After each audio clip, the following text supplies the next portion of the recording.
কেউ আওয়ামী লীগ বা কেউ বিএনপি বা কেউ জামাত। এ এক অদ্ভুত অবস্থা।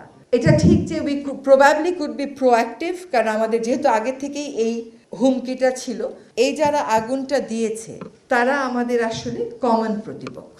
ধরেন আজকে যে আমার পরিচিতি, এই পরিচিতিটার একটা বড় কারণ কিন্তু গণমাধ্যম। এই যে তিনটা পত্রিকা, ডেইলি স্টার, প্রথম আলো, নিউ এজ, তারা যত গুরুত্বের সাথে আমার সংবাদ ছেপেছেন, এটার জন্যই কিন্তু পরিবেশ ইস্যুটাকে, আজকে আমার পরিচিতির বাইরেও পরিবেশ ইস্যুটাকে একটা বড় জায়গায় আমরা নিয়ে আসতে পেরেছি।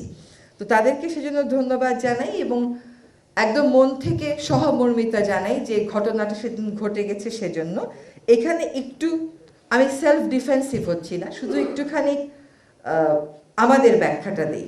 ঠিক 12টা থেকে শুরু হয়েছে, 4:38 পর্যন্ত আমি কামাল ভাইয়ের সাথে কতবার কথা বলেছি তারও রেকর্ড আছে, মতি ভাইয়ের সাথে কতবার কথা বলেছি তারও রেকর্ড আছে, নুরুল কবির ভাইয়ের সাথে 2:30টার পরে আর কথা হয়নি, কারণ উনি আমাকে বলেছেন যে উনি স্পটে যাচ্ছেন।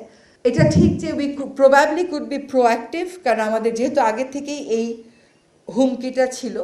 কিন্তু যে মুহূর্তে আমরা জেনেছি সেই মুহূর্ত থেকে আসলে আমরা ফায়ার ব্রিগেড বলেন, এটা সত্য যে হেলিকপ্টারের কথা এসছে, কিন্তু ওই সময় ওই জায়গাতে আসলে হেলিকপ্টারটা দেয়া যেত না, কারণ হচ্ছে যে এত জোরে বাতাস দিলে আগুনটা ছড়িয়ে যাওয়ার একটা সম্ভাবনা ছিল।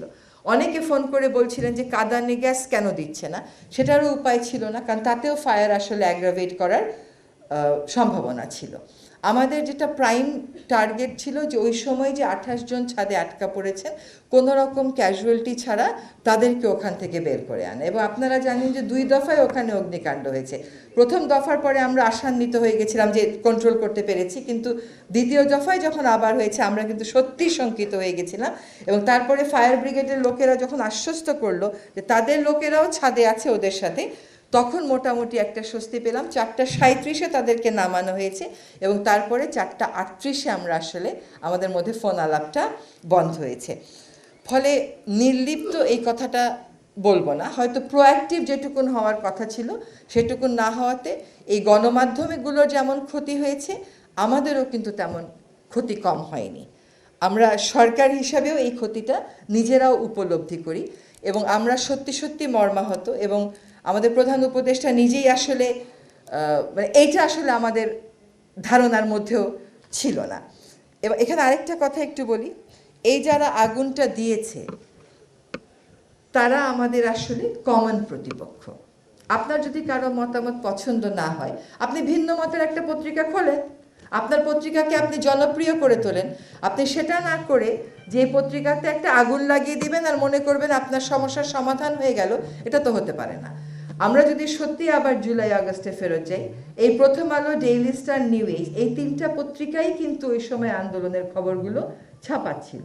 যদি টেলিভিশনের দিকে তাকাই তাহলে চ্যানেল 24 এবং যমুনা, এবং আমার মনে আছে যে ওই আন্দোলনের পরে যমুনা এবং চ্যানেল 24-এর সাংবাদিকদেরকে নিয়ে মানে সাধারণ মানুষ কতটা আনন্দ করছিল এবং যমুনার সাংবাদিকদেরকে পেয়ে তারা কতটা তাদের আবেগটা প্রকাশ করছিল। কাজে নুরুল কবির ভাইয়ের এই মতামতের সাথে আমি একমত যে আমাদের কিন্তু সেলফ অ্যাসেসমেন্টটাও করতে হবে।